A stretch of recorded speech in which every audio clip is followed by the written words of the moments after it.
am Karen Robinson.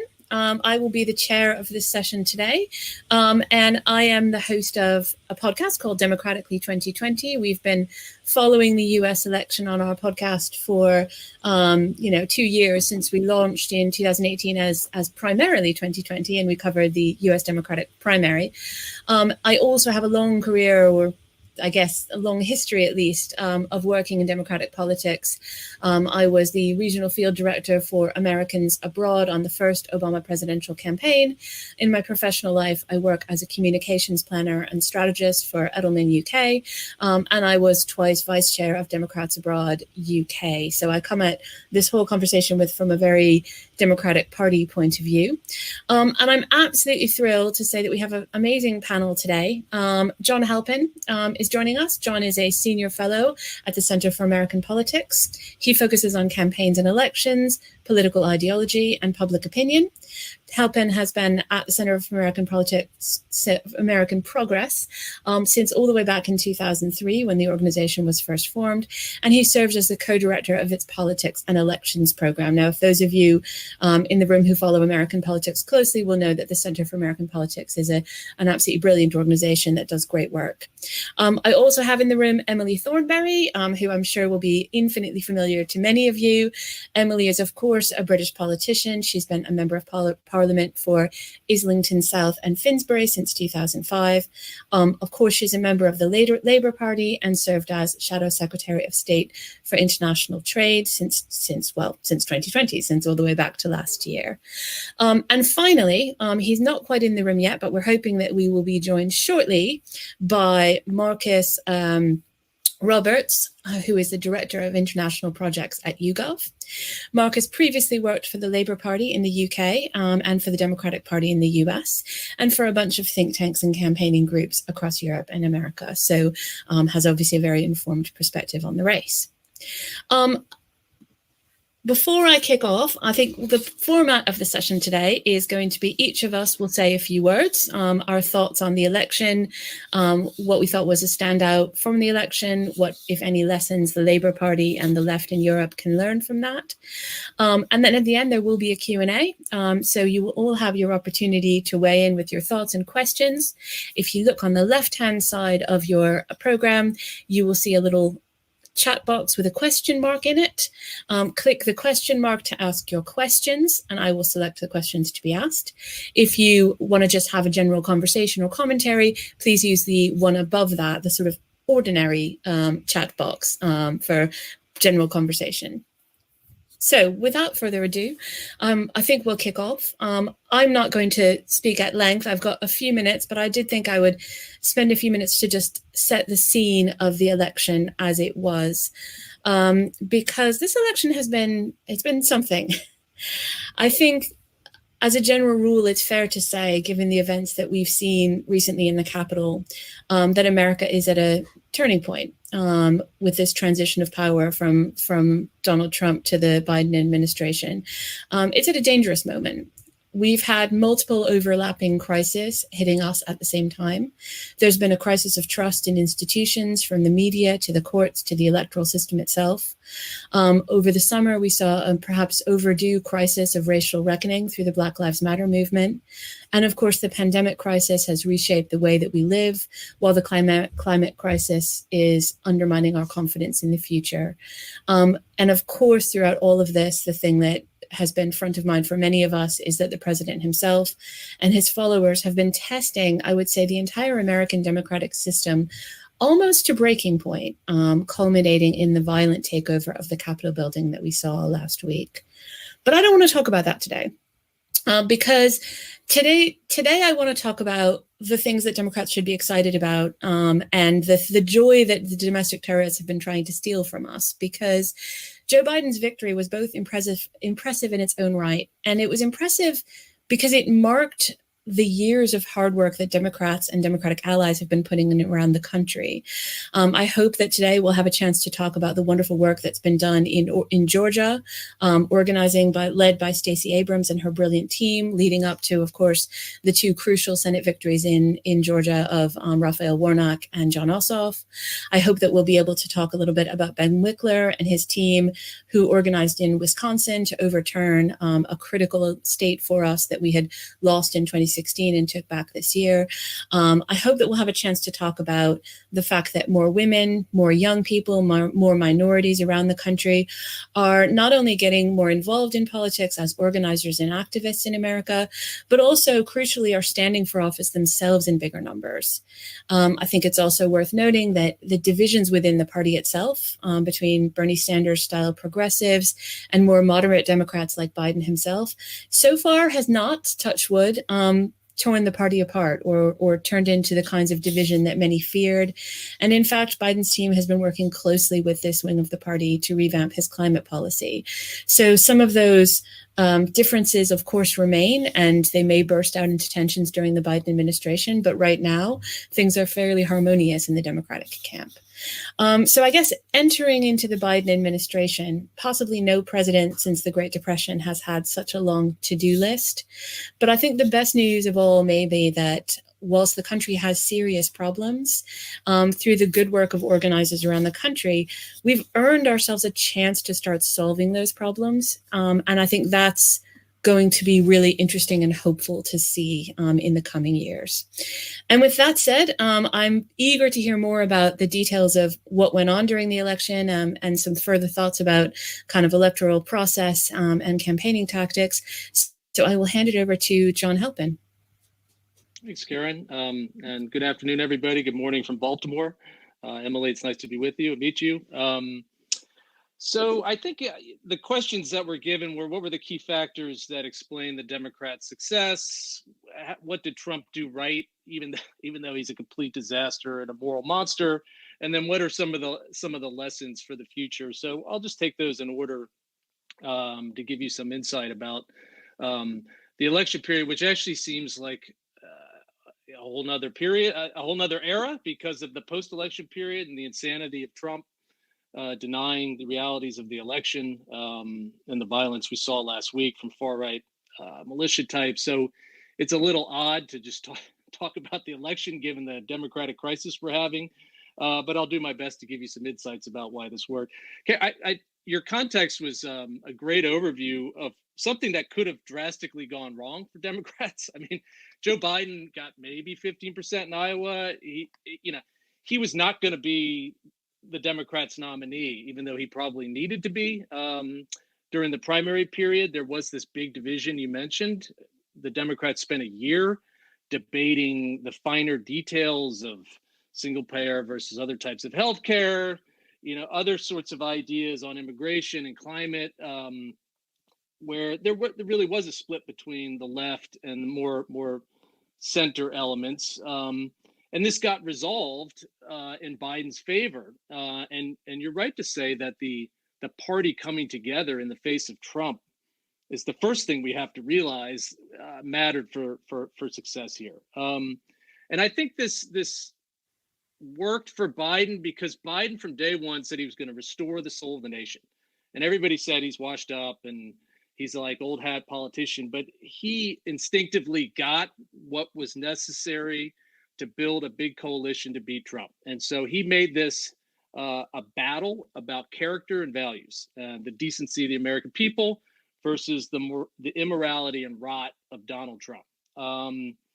And, it could have been a different battle. It could have been a battle about big structural transformations and other things. And quite honestly, if Trump wasn't such a bad candidate in many ways, that may have failed. And, Trump made a lot of poor decisions in this campaign, but he did have a lot going for them, which I'll get to in a minute.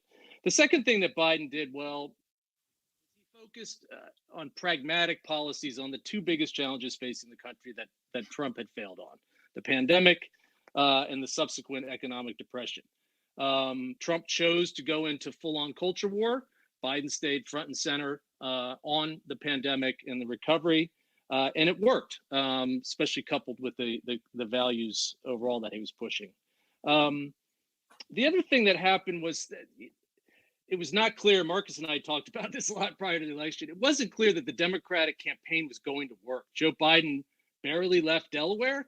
There was no traditional ground campaign. We were doing all this mail-in voting. We did not know if it was going to work. So it was a huge gamble to just do digital organizing and hope that text messages and emails and other things like that would get Democrats out to vote and to make sure they understood how to use the mail-in voting process and all of this. And it was not a given that this would work. So huge props to the Biden campaign and the Democrats overall for figuring out a way to campaign digitally at a distance in the middle of a pandemic. And, we could talk some more about how that worked. So what did Biden do? Biden won 51.4% of the vote, 306 electoral votes. He flipped the old Rust Belt states, Michigan, Pennsylvania, Wisconsin, and picked up Arizona and Georgia, two more diverse emerging states. There really wasn't a formula for this. Like crunching all the numbers, the individual level data is quite bad. We're still trying to get some better survey research on this. But if you look broadly at the geographic patterns, it looks like Biden and Democrats made small widespread gains. And that's what needs to be conveyed from this, that there wasn't one single group. Everybody keeps saying it was suburban voters. And suburban voters certainly matter, but they're a diverse group to begin with.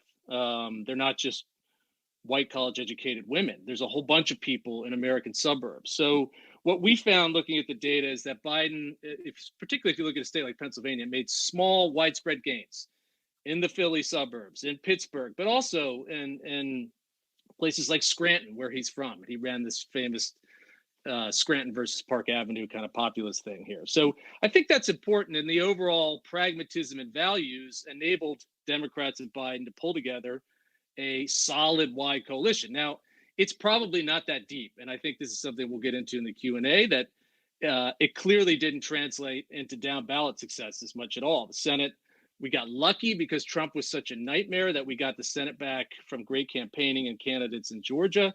But there were a lot of Senate seats that we were expecting to pick up that didn't happen. The House, the House, we lost ground. We have a very narrow majority going into this new Congress. It's far different than when Obama took over.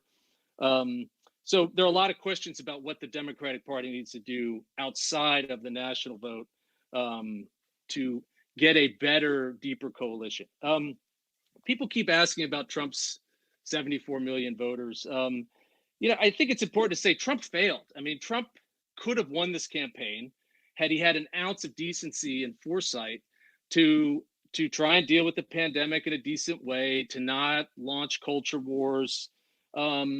He clearly had something that resonated. He chose to run a campaign strictly on anti-BLM, anti-socialism, anti-lockdown. And it had some appeal, obviously. It picked up some support in South Florida with Hispanic voters and parts of Texas. I think the lockdowns are a big part of this. They're underestimated as part of Trump's success. I think at the state level, a lot of people were not happy with some of the more stringent lockdown requirements, as necessary as they might have been. And the other part about Trump's success, he was an incumbent president and a Republican, and a lot of Republican voters overlooked his deficiencies in terms of character to say, well, he did all right for us on the economy.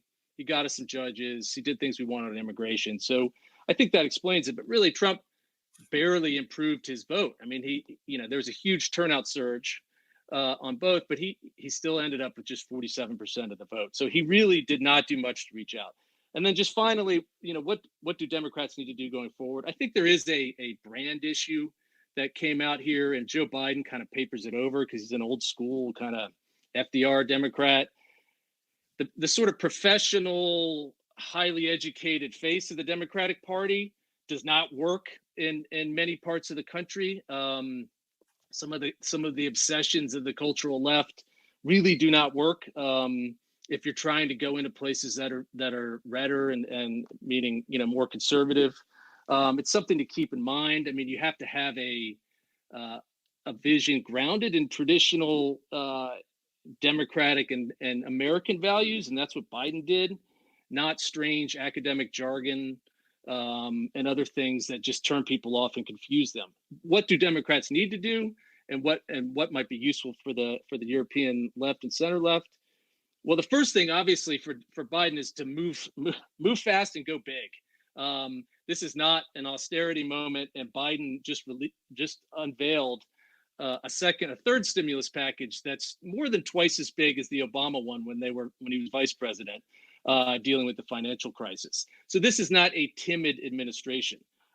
Clearly, they want to focus on national recovery, meaning we've talked about it as rewiring the economy, rebuilding the safety net, and reconnecting America with the world. This is the Biden vision for America. He's going to stay focused on it. He's going to do his best to avoid Trump and culture wars, because that's not what we need.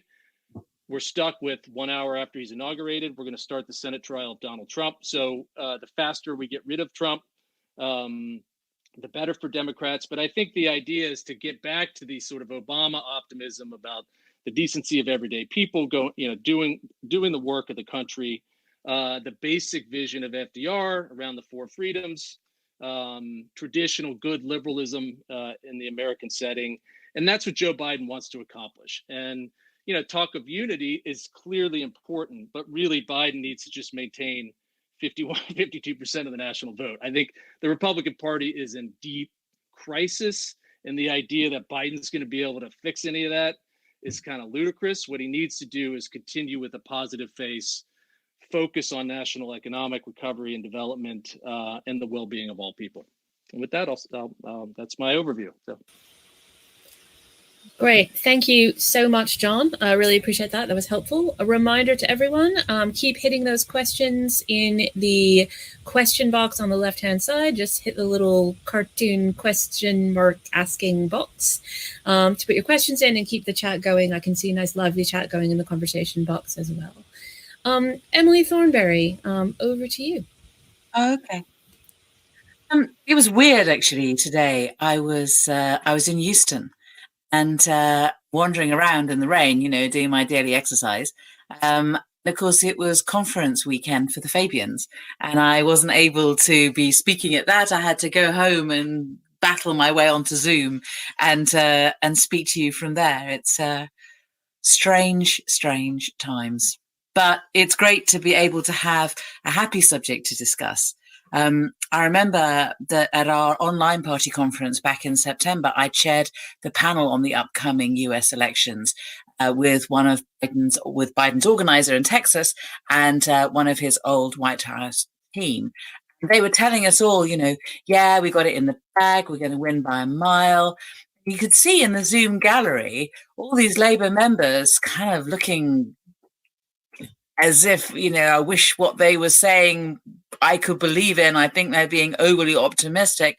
Why are they being so optimistic and getting all our hopes up like this? But strangely enough, I was looking back at a speech that I made to Fabian Conference exactly 2 years ago. And I was, if anything, just as confident then myself as the Biden campaigners were back in September. Because I was looking at it and I saw that what I had said that day was that I was pretty sure that Trump was going to be thrown out of office after one term. And I gave a couple of reasons for that. First, I think I got largely right, but I have to confess, the second, I got largely wrong. The first was I said that in 2020, the politics of hatred would not work the way that it had in 2016, because I said it is one thing to trade on the politics of fear and division and disillusionment when you're challenging for office and offering change. When you're challenging, it's quite another thing to do when you're the actual leader in charge. All you can offer is more of the same. And I think that this was both entirely correct and something that Joe Biden countered with huge skill in his own constant messaging of healing and unity. My second argument back in January 2019 was not right. And it's important to understand why. When we look at the lessons of Trump-Biden for the European left. And what I said was that the voters and the states who had delivered victory for Trump in 2016, Wisconsin, Pennsylvania, and Michigan, would turn their backs on him when the solutions that he had promised to the problems that they faced turned out to be empty rhetoric and lies. That's where I went wrong. Because I went wrong thinking that the US election would be in any way about problems and solutions or a debate about policy. Because in my view, it ended up being about none of those things. It was, by Trump's own design, a referendum on Donald Trump. Even incredibly, whether his entire handling of the pandemic and the hundreds of thousands of American lives that have needlessly been lost as a result of his action be waved away because he personally had survived COVID. And so he deliberately, in my view, turned the election into a choice about whether you stood with him or against him, whether you accepted the crude and naked lie that supporting him was the equivalent to supporting America. And the stark reality is that when he turned it into a referendum about himself, the vast majority of those Trump 2016 voters in Wisconsin, Pennsylvania, and Michigan backed him again in 2020, along with almost 1 million more from across those three states.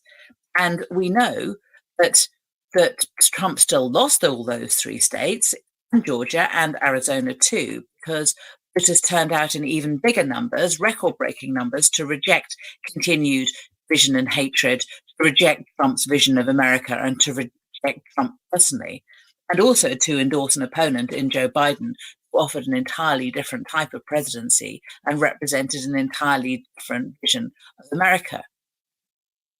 Let me tell you what the main lesson that I've learned from watching Trump Biden and thinking about future elections in Britain and in Europe, where populist Trump imitators in positions of power will find themselves, hopefully. They will find themselves, hopefully, against strong progressive alternatives. And I was wrong to think that Donald Trump will be found out when he offered people the same diagnosis of their problems, but could only offer the same empty solutions that he had done the first time round. What I was forgetting is that actually the first rule of populist leaders, once in office, they're no longer trading on the politics of problems and solutions. They know that leads nowhere for them. But what they end up trading in, and we saw this with Donald Trump, is the idea that they personally personify the nation. If we love our country, then we must love them. And if we don't, what does that make us? There's no surprise that this white supremacist mob who attacked the Capitol last week, the politicians and pundits who incited them, spoke in terms of patriots fighting for Donald Trump and the traitors who were betraying him. We have seen this all before in Europe, from Louis XIV to Silvio Berlusconi. While I personally don't think that Boris Johnson would ever have the gall to present himself as the personification of the state, what we know for sure is that he is happy to resort to the idea that anyone prepared to criticize the money he wasted on test and trace, on his failure to recruit enough customs agents for Brexit, is guilty of running down the country or failing to believe in Britain. So while we have a way to go until the next election, the mountain to climb when we get there, I think one of the most immediate lessons that we need to learn from the American elections, and the real example that Joe Biden taught us, is don't let a populist leader define what the country believes in or stands for. What I think is, when I think back to Joe Biden in the presidential debates, what I remember time and time again is what he would say, this phrase. He would look straight down the camera to American voters and point at Donald Trump and say, this is not who we are. This is not who we are. And whatever else we do in the next 3 years, there is a huge amount that we have to do to win back the trust and the voters which we lost. One thing we must do is we have to set out a positive vision of who we are as a country, the values and instincts that we hold in common, the collective sense of that we all have about what's right and what's wrong and what's fair and what's just. From the contents of a family food parcel to the cuts to universal credit. And we must do it clearly, and we must do it with confidence, and we mustn't pull our punches. And we must point Boris Johnson and this wretched government and their cronies and their dismal record.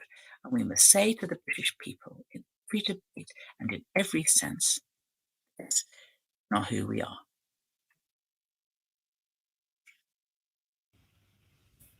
Thank you very much for that, Emily. The question of who we are and what we stand for, I think, is fundamental on both sides of the Atlantic to how we position our politics. Since Marcus Roberts hasn't quite managed to show up yet, I think he's said that he'd be here around 4 o'clock, having been delayed.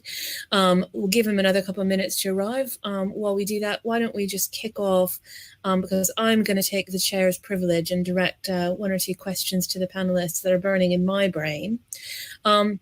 John, I want to start with you, because as you alluded to in your talk, although Biden won the presidency and won it pretty clearly and convincingly, if not quite as overwhelmingly as many of us expected, we did much less well than expected in the congressional races, especially in the House, where we were expected to gain seats but actually lost some seats.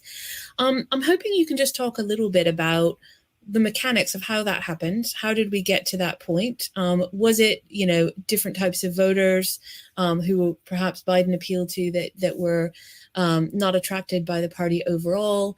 Or was it, more of a structural problem? And how concerned should Democrats be about that going into the next election cycle? Yeah, it's a great question. And I think all the party strategists are trying to figure this out, because we have 2 years before we're trying to buck historical norms when the incumbent party, presidential party, tends to lose a lot of House seats. Sometimes this doesn't happen. This happened under Clinton. But the part of it starts with the fact that the Democrats got their House majority back in places that Donald Trump won. So they won a bunch of seats that they probably had no business winning, and they were marginal. And regardless of people's disdain for the president, his lack of character, his failure on the pandemic, there was this sense that if we don't block the Democrats, we're going to get this overwhelming socialist agenda. It'll be nonstop political correctness. They'll sort of beat us down. And I think, this was the running narrative of Fox News, all of right-wing media, every single candidate running for government on the House side and in the Senate. That's all they talked about. And so I think it had an effect. And, it clearly that broader conservative appeal probably picked off some of the Hispanic voters in Florida and Texas and places like that. And in more traditional places where Democrats had gotten fortunate to pick up new votes, people were probably nervous about what Democratic majorities meant. So this goes back to my point about the Democratic Party's brand problem. And it's not seen as a party of the people anymore. It's seen as a fairly elitist party. And Joe Biden papers this over because he talks in plain language, and he has strong, decent values. He's got a long history with the country.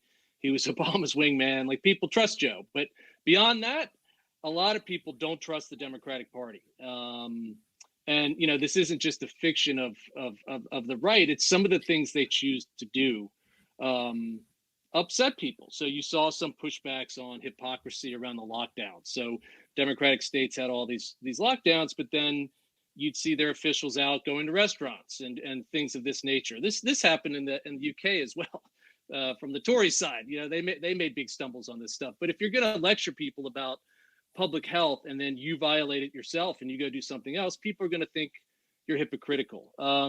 I think people underestimate the negative side of the protest over the summer. So we were having a big battle about a second stimulus plan. The House had $3 trillion on the table, and we spent the entire summer talking about the nature of BLM protest. Are they violent? Are they not violent? And it could be hyperbole, but there was always a proof point. And a lot of the research we did a study with Puerto Ricans in Florida.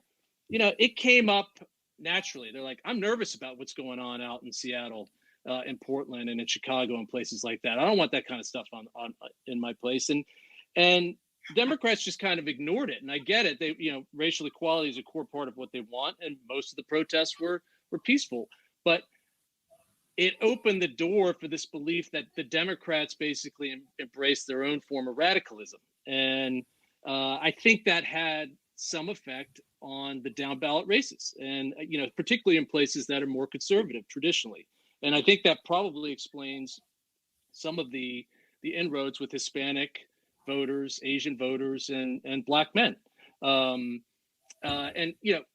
The party needs to reconcile this somehow. Now, it's not going to happen now because of what just went on, but we've got to stay focused on general, liberal values of racial equality, not strange theories about the United States is a hopelessly racist state. So that's the other thing that went on all summer long, was people affiliated with the movement constantly talk down the country. It's a racial caste system, it's a white supremacist superstate. And we have real problems with far-right white supremacist groups that we have to lock down. But the left tends to make the statement so general as to dilute its power as a unifying force against extremism. And this is just something that we've been trying to get people back to an inclusive version of patriotism built on traditional FDR-style liberal values. All people are born free and equal in dignity and rights, like the Declaration of Human Rights,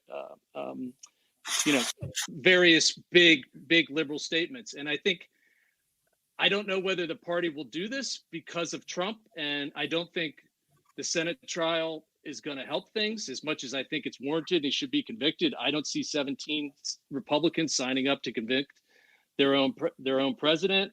And I'm afraid that the early days of the Biden administration are going to be consumed by old battles over Trump, moving beyond necessary clampdowns on actual white supremacist extremist violence to a broad culture war that is unwinnable for Democrats. And so that's my recommendation about getting back to, the core elements of national recovery and a bigger picture. Politics has to be additive, not subtractive, and it can't be built on culture wars. And a lot of people in the Democratic Party want their own version of culture wars, and I think it's a massive strategic error. So I'll leave it at that. Great.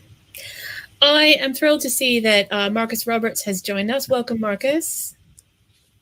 Hey, can you hear me? I can hear you, yes. Thank you for joining us.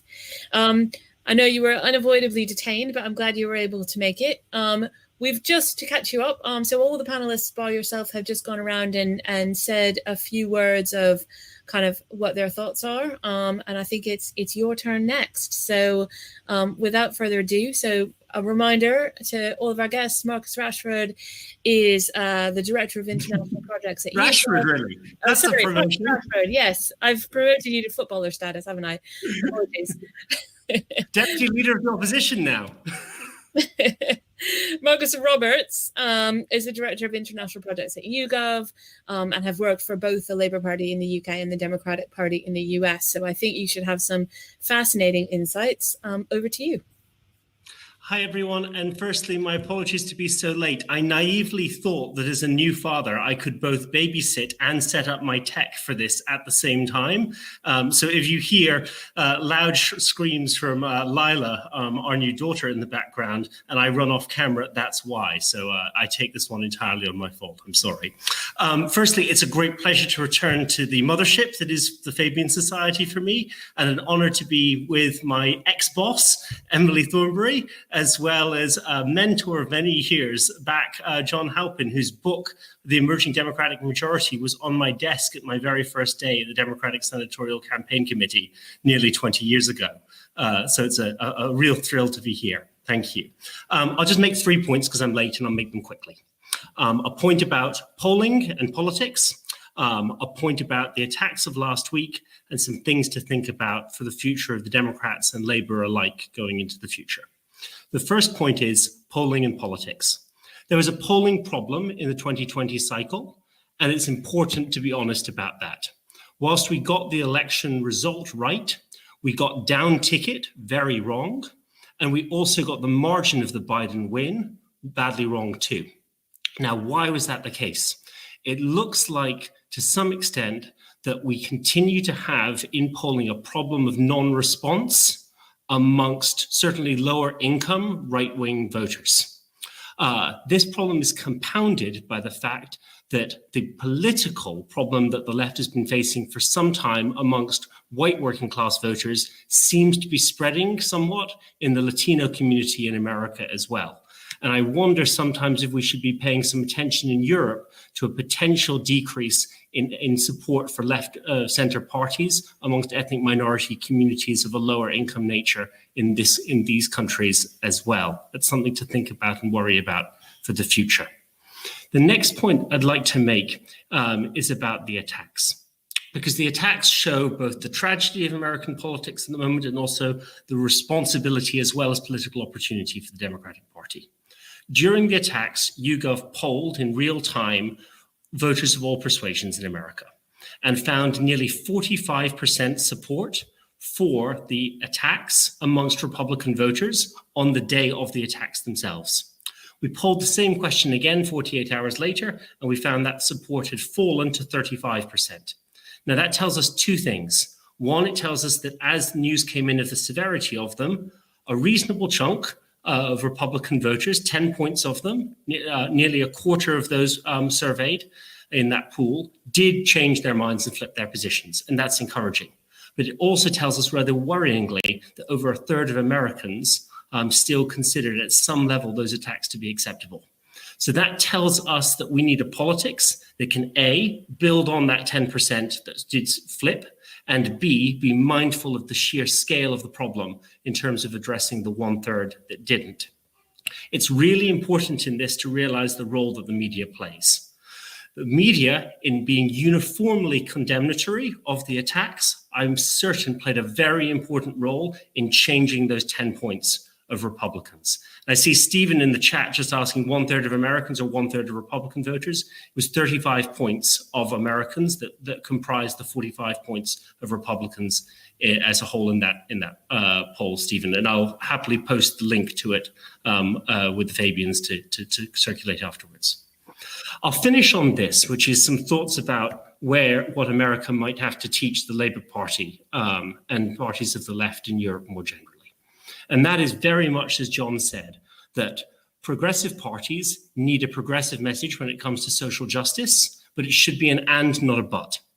Joe Biden was very, very effective in the campaign at saying he was proudly supportive of LGBT plus rights, but he wasn't there to pick a fight with people who maybe weren't as far along on the journey of LGBT plus rights as he was. So he never stopped talking about his love of LGBT plus people and of his belief in equality amongst those communities, but he didn't go out of his way to say that people who didn't subscribe to the full Democratic platform were in some ways bad people. And that's an important difference in terms of the stress and the emphasis that he placed, because he made it a positive agenda about loving people and around equality, rather than a negative agenda around condemning those who haven't journeyed as far as the rest of us have. That's one thing. Another thing to bear in mind that is really important here is the difference between what is happening amongst working class voters and what is happening amongst middle class voters of higher education, higher income. And there again, to really, really hammer home John's point, I'm sure from earlier, even without hearing, I know his politics well enough to have confidence he made this. Unless the left has a strong and clear economic message that speaks to low income people, that speaks to people who love their towns and loves their communities where they are, and don't want to be told that if they want a future, they have to leave those towns and communities and seek out a city, then the left will continue to lose ground. Indeed, it will create a very dangerous precedent that we're beginning to see the occurrence of, in which high turnout elections are no longer good things for the left. High turnout elections can potentially be bad things for the left if more and more low-income voters become sporadic voters who only show up for the right when they have the opportunity to vote for Brexit or vote for Trump. To address the low-income, low voter turnout challenge, it's absolutely critical that the left has a positive and radical economic agenda that respects the people and the places that they live in order to offer them real hope for the future. And that's where attacking the Conservatives on the failure to deliver levelling up is going to be very important. But even more important is being believable when it comes to offering an alternative vision for those voters in those communities. And one of the final things I would say that perhaps Sir Keir Starmer can learn from Joe Biden on is this, which is the Democratic platform was very radical. It was very, very, very radical. But it was only able to be so radical in areas of social justice and economic progress because the candidate himself was so reassuring. Sir Keir has the opportunity to reassure the British people in much the same way that Joe Biden was able to reassure Americans. And that created a permission structure in which the Democratic platform itself could be as bold and as radical and potentially transformative as it is. And so for those asking for Keir to take more radical tones, I'd say look to the substance of his policy rather than the reassurance of his style. Thanks very much. Thank you very much, Marcus. That was absolutely brilliant. And I think you've well earned your footballer superstar status there. So apologies again for conflating you with, as you say, the leader of the opposition, Marcus Rashford. We've got only 15 minutes left in this session. Deputy leader. We've got only 15 minutes left in this session, and I am keen to get to quite a lot of your excellent questions in the chat box. Before I do, though, I do want to just one more time exert Chair's privilege and direct a question to Emily, because I've been thinking a lot. I'm curious what your views are on the question of coalition building and the learnings from across the Atlantic on that. Joe Biden's electoral coalition comprised everything from, Democratic socialists like Alexandria Ocasio-Cortez, all the way to Republican leaders such as, former Ohio Governor John Kasich. What do you see as the strengths and weaknesses of such an exceptionally broad coalition? And what, if anything, would you learn from, or perhaps even caution against in that approach? I think that we have to always remember that one of the extraordinary things about the Labour Party is that our party is unlike, we talk about, the left in Europe, but unlike any other left party in Europe, we are the progressive party. We are the coalition on the left. And that's because of our electoral system. And so we have a coalition on the right and we have a coalition on the left. And what we have to do as a party is make sure that we stick together and acknowledge that any positive change, quite frankly, that has happened in this country is pretty much all down to when the Labour Party is in government. And what we must do always is bear in mind that the Labour Party without power is nothing. We are an instrument for progressive change, and we have to make sure that we win elections.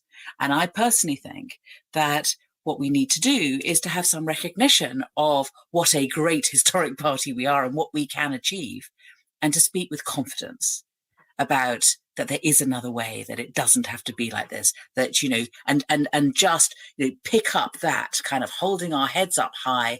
And of course, I understand, I get it, that we are subjected all the time to, a barrage of criticisms and complaints from the right, who have instruments through the media, to continue to have a go at us. And it is very difficult when we have been out of power for the amount of time that we have nationally to retain our confidence. But we have to do that, because what we need to do is we need to be clear and crisp and confident about what it is that we say, and get out there and say it and show that there's another way other than this dreadful government. Thank you very much. That was, as requested, concise and clear. So I'm just going to go to a few audience questions now. One question that was posted very early on in the chat touches on what we've just been talking about. And with apologies, I'm not going to ask the questioners to come on camera and ask their questions themselves, just so that we can get through a few of them in time. But Dr. D. Dutta has asked, Pew Research found a deep dislike among both Biden and Trump voters for those of the other side. It's clearly true. There's a lot of kind of intense dislike and polarization in America. This was the same in the UK during the Brexit debate, which Johnson exploited. Biden built a coalition of African Americans, Central Americans, Latinos, etc. How do you see this task of perhaps not just building the coalition, but also perhaps overcoming the intense bad feeling that exists across these? anyone who'd like to pick that up, but perhaps Emily, you'd like to have a Yeah, first. I think the point is this, and I was sort of touching on this on what I said earlier, about the politics of division and how much, can be got from the politics of division, but the wheel can turn and does turn. And Biden, I think, is an example of that, of why people are exhausted by this. And what we need to be able to do is to bring people on and say, we've had a period of fighting and division and so on, but look at all the things that hold us together. Look at all the things that they're unifying. And that's what I was referring to, what I said at the outset, which is let's define our own Britain. Let's make sure that we go out and make it clear the sort of country that actually we believe that we are. And so long as we speak truthfully, I think people will, they want to move on. And we want to move on. And as I say, I think that we have been through a dark time, and I am quite positive that we're moving away from that now, and that post-Brexit Britain will want to be, coming back together. And of course, the Tories will continue to try to play culture wars. And you can see Boris, in the chamber, desperate to try and constantly find these hackneyed, dividing lines, and we just mustn't rise to it. And we must set our own agenda and our own narrative about what it is that Britain is really about.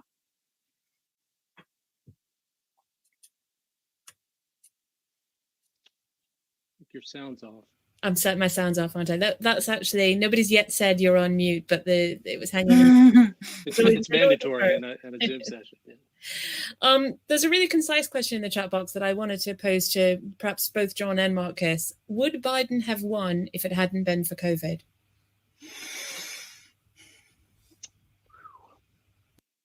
I think he would. I think he would have won, but it certainly helped because Trump.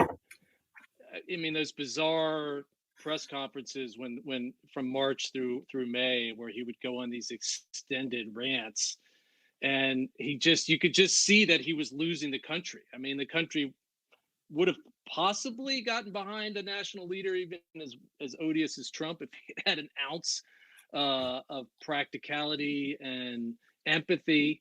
So it really crushed him. I think he scared the heck out of old people. He scared the heck out of a lot of parents. And so it certainly helped Biden get over the hump. But I think ultimately Biden would have won probably the same thing. It wasn't a huge win. It was like 50,000 votes in 2 states would have made it a tied electoral college. But I think Biden was a better candidate than Trump, but so I think he would have won. But yeah, I think it had a huge impact, and the economy was going pretty well. They had an entire huge campaign operation set up to tout the economy, and it certainly had a ding, but it was self-inflicted because Trump chose not to engage on it. He chose to be inconsiderate of Americans' fears and concerns, and it cost him.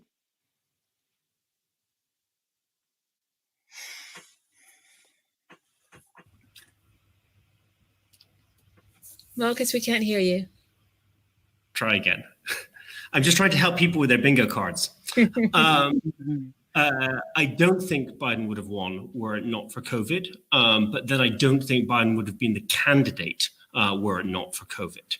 I think that the extraordinary circumstances that delivered the Biden restoration in between his collapse in Iowa and his resurrection in South Carolina was hugely to do with not just with the power of Jim Clyburn and the African American community, but also the very strong interventions of the Obama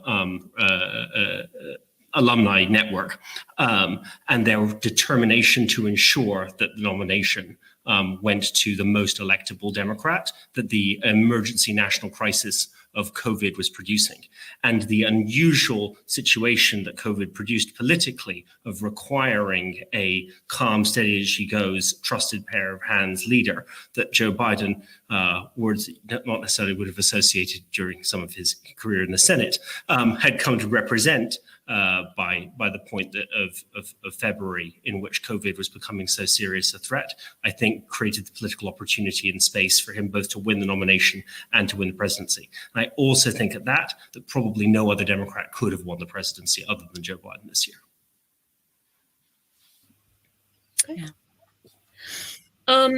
So I've got a question here that I think is interesting. We haven't talked a lot about one of my political obsessions, and which comes up in this question, which is how can we build campaigns for deeper structural issues with our democracies, such as the lack of democratic legitimacy of the US Senate or the need for proportional representation here? Obviously, in the US, we have not just the Electoral College, but a number of other issues that systematically disadvantage Democrats, and it's very difficult to find ways through to actually resolving some of those questions. So what are your thoughts about kind of approaching the reform of democratic political institutions themselves? I'll direct that to John to start off. I mean, I think they're important and vital, but the reality is we'd have to eliminate the filibuster, which they may try and do over these issues. I don't know, but the problem I see from it is that we shouldn't pitch it as a partisan power play. So expanding voting rights and access to voting benefits everyone, and it's a core American value. We shouldn't pitch it as, hey, we're going to expand the ranks of the Democratic Party, which is what all the Republicans fear. Right now, that may in fact be true, but it may also get balanced out. I mean, some of the expansions of possibly DC statehood and Puerto Rico, you're still going to have an imbalance with the Senate. So I think if you want to get people to do structural change, you've got to ground them in actual democratic values and notions of fairness, equality, ease of voting. You know, the mail-in voting one is an interesting one because there's no reason why the Republican Party couldn't make a lot of gains with mail-in voting. They have older voters. It's easier to do. The president, and again, another mistake of his, chose to attack mail-in voting, which was a huge error. But I think these structural issues, one, they're hard to fix, and two, we shouldn't make them about partisan power plays from our side. I don't think I'm going to win this argument because I think Democrats are very upset and may try and shift some things. But I think if you want them to have support and longevity, you want them grounded in basic democratic values. Can I just say that I think that, I mean, I agree with all of that, John. And I think that the lesson in the UK is we have to remember that the Tories are picking up very much the right's playbook when it comes to trying to disenfranchise. How many examples do we have of voter fraud in the UK? I mean, they are using it as an excuse to make our voters make it more difficult for them to vote. And, surely a democracy is based on the idea that everybody has a right and indeed should be encouraged, and it should be made as easy as possible for everyone to have their say, and how important that is. Because as a citizen, you have an opportunity to have some power. It's only a little bit of power, but collectively, in the end, you are in charge, because you can vote, and also because you're on a jury and you're the only ones who can be trusted to judge your peers. So both of these things are really important. And the way in which we have not embraced, the 21st century when it comes to identifying people, getting people on the voters register, and encouraging them to be able to vote in whatever ways they want. So it seems to me, I mean, I remember in the mayoral election, I think it was when Sadiq stood, and there was a massive increase in the number of people who suddenly wanted to vote. And in my constituency doubles in size during the day because of the number of people who, in the good old days when we used to go to work, would come into Islington and vote. And lots of them were coming up to me and saying, "Where's the polling station?" And they came from all over London, and I had to explain to them they weren't allowed to just vote in the local polling station. They had to go home. And where was their people didn't even know this. And we just make things more difficult for getting people to be able to vote. First and foremost, above everything else, when it comes to a democracy, get the people to vote and make it easy for them. And don't allow anyone to put forward counter arguments to that and get away with it and somehow or other think that it's okay. It most definitely is not okay. We are all equal. Amen to that. We're coming up towards the end of our time. I think we've got just a few minutes left. So before we go, I'm going to take a couple of questions that are forward-looking future questions and just pose them to everyone in the panel. So there's a question about, do we think impeachment in the Senate is going to be damaging going forward? Is that a problem? I think, John, you've started to touch on that. And then also somebody had asked the question whether a potential Trump run in 2024 might be something that could be a problem even here in the UK as we approach the next general election. So I guess all three of you, if you just want to say a few words about kind of what you're looking at going forward and what you expect the near-term future to hold in terms of those things and whatever else you want to say as a final sign-off.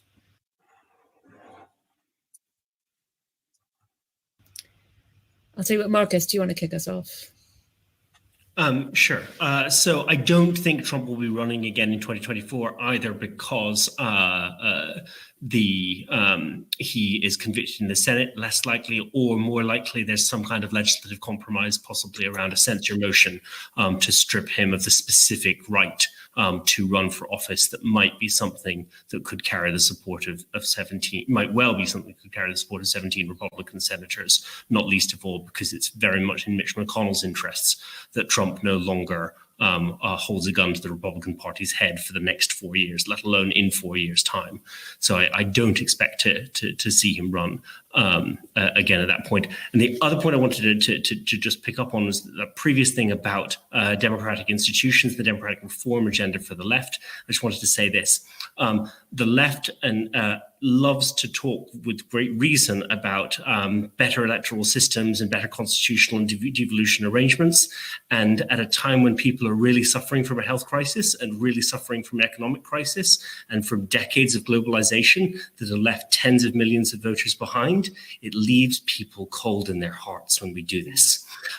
If we're going to have a constitutional and political reform agenda, which we absolutely should have, it needs to be something that has relevance to citizens in their real lives. It needs to be about putting power into their hands, either in economic power in terms of giving them rights to be workers on boards, rights to have worker representation on pay committees, power within local communities on how to spend their money rather than have it taken away by central governments that constantly cut welfare and constantly cut infrastructure and constantly screw parts of the country that aren't called London.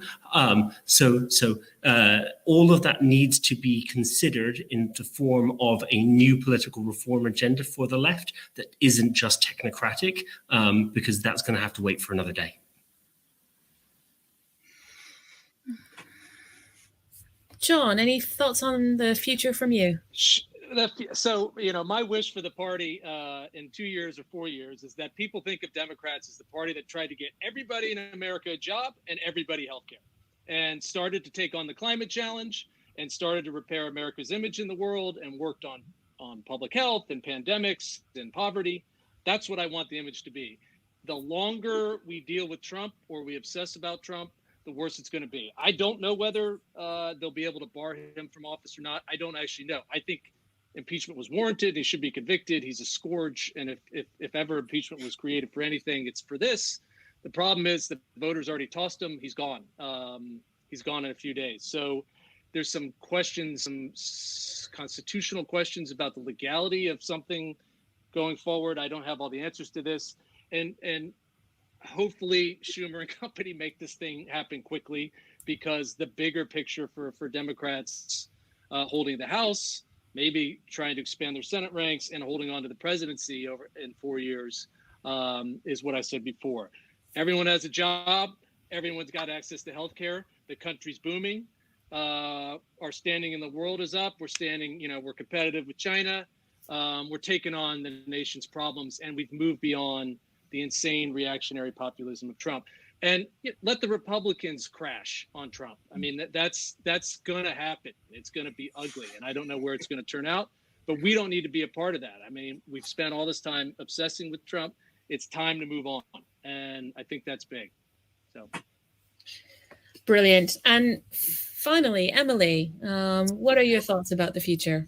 Well, I think the things that I'd like to say is, the first thing is that despite the onslaught on American institutions, they have survived, and that's that is to the credit of the United States. Actually, how much was Trump able to do compared to what his agenda was and what held him back? But he did incite a racist mob to attack the Capitol. I mean, it's hard not to say you shouldn't impeach the so-and-so. But anyway, but I hear what people say. And Biden has potentially just a short window, just a couple of years maybe, when he holds the Senate, when he holds Congress, and there's a Democratic president as well. And there's so much that needs to be done. And what he needs to do, what they need to do more than anything else, is not be afraid and to push forward on a radical agenda and show that actually a vote to the left, a vote for Democrats can make a real difference to people's lives. Don't hold back. That's what I would do.